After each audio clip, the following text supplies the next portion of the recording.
Akkam jirtu maatiiwwan Taaddeetuu kan biyya keessaa fi biyya alaa teessanii nu hordoftanii barnoota keenya yeroo darbee waa'ee jechoota sagalee gabaabaa, sagalee dheeraa, sagalee jabaa waliin barannee turree maarree isinirraa immoo kan eegamu hiriyoottan keessaniif yuutuubii keenya sheer gochuudhaanii akka bira nuuf qaqqabsiistanii maatii keenya akka ta'aniif akka nu gargaartan kabajaan isin gaafannaa.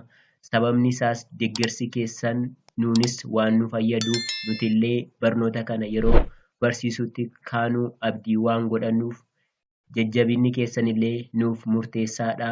Kanaaf maatiiwwan keenya warra hin taanee fi sheer gochuudhaanii bira nuuf qaqqabsiistanii akka isaan maatii Taaddee yuutuubiitti galmaaniif akka nu gargaartan kabajaan isin gaafannaa. Har'a kan nu waliin barannu jechoota sagalee irra butaa qaban kan waliin barannu jechuudha. Mata duree haaraadha jechuudha. Kanaaf mata duree haaraan nuti har'a waliin barannu jechoota sagalee irra butaa qaban jedha. Sagaleen tokko irra butaa kan ta'u yoo dubbifamaan adda addaa lama walitti aananii dhufanidha. Kana jechuun sagalee jabaan qubee dubbifamaan tokko al lama yoo walitti aanee barraa'ee sagalee jabaatu uumama jennee jecha tokko keessatti dubbachiiftuun gosti tokko yoo jira ta'ee sagalee gabaabaadha jennee yoo dubbachiiftuun gosti tokko lama ta'ee barraa'e immoo sagalee dheeraadha jennee garuu irra butaa jechuun dubbifamaan gosa garaa garaa walitti aanee yoo barraa'e sagalee irra butaatu uumamaa jechuudha. Kanaaf kun xiqqoo isin rakkisuu danda'a. Isin yaaduma guutuu qofaanii yuutuubii keenya yeroo nun barumsa isiniif qoonnuu yaaduma guutuudhaan hordofaa isiniin jennaa. Yaada guutuudhaan hordoftanii jennaan jechi sagalee irra butaa jedhamu kun baay'ee salphaa kan ta'edha. Mee kana waliin ilaallu. Irra butaan maalidhaan jedhee dubbifamaan gosa garaa garaa walitti aanee yoo barraa'e sagalee irra butaatu uumamaa jechuudha. Mee kana dubbisnu gaafa kana dubbisnu sagalee kana qaal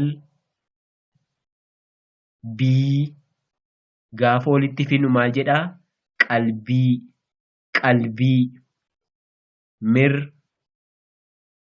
gaa gaafa walitti fidnu mirga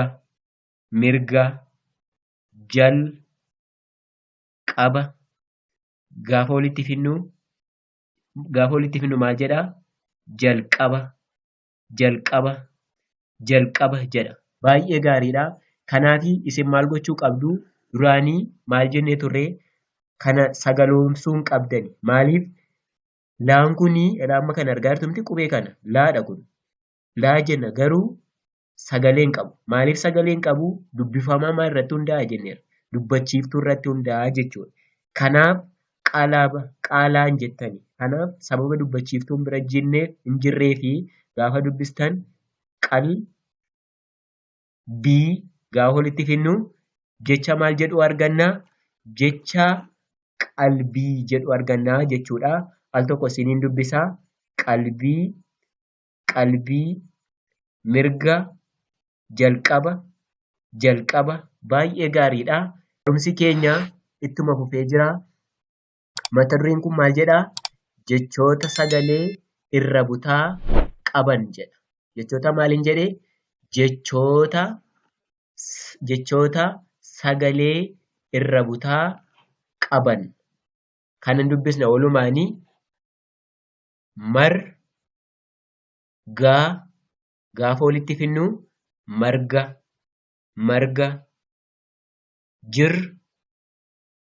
maa gaafa walitti fidnu jirma baa gaafa walitti fidnu durba naa gaafa walitti fidnu doqna daa gaafa walitti finnu farda, farda, geen, goo gaafa walitti finnu geengoo, geengoo baay'ee gaariidha. Al tokko isiniin dubbisaa. Marga, marga, jirma, jirma, durba, doqna, doqna, farda, farda, geengoo, geengoo baay'ee gaariidha. Geengoo jedhaa jechuudha. Ittuma fufee jira. Maal jedha kuni? Jechoota sagalee irra butaa qaban. Irran deebi'aa. Jechoota sagalee irra butaa qaban. Obsa gaafa walitti finnu obsa, obsa. Qabxii gaafa walitti finnu qabxii, qabxii. Harmee gaafa jecha kana walitti finnu sagalee kana gaafa walitti finnu harmee, harmee. Leenjii gaafa walitti finnu leenjii, leenjii. Tooftaa gaafa walitti finnu tooftaa, tooftaa. Furtuu gaafa walitti finnu furtuu, furtuu.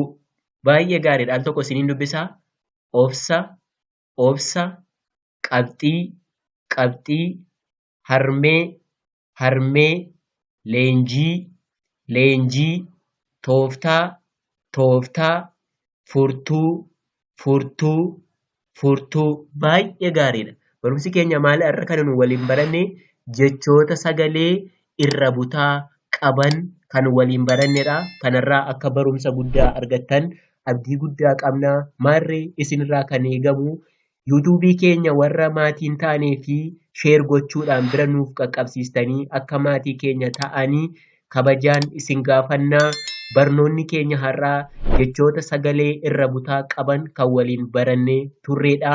Namoonni barachuuf fedha qabdan immoo bilbila asii gadi irratti nu quunnamuu dandeessu. Barumsi keenya har'aa kan kana fakkaatu ture.